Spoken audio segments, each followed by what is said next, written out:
shadow banning.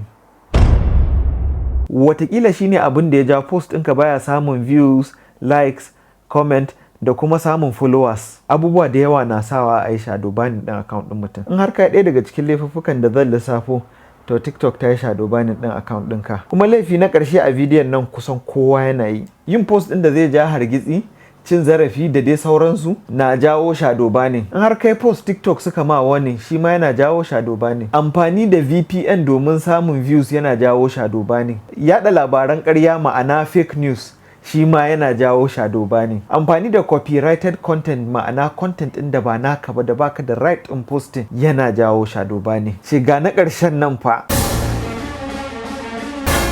Fake engagement ma'ana yawan liking, yawan commenting, yawan following a ƙanƙanin lokaci yana jawo a yi restricting account ɗinka kuma a yi shadow banning ɗinka. Bidiyon nan ya taimake koya ne, kar ka manta ka yi sharing sannan kuma ka yi following ɗina.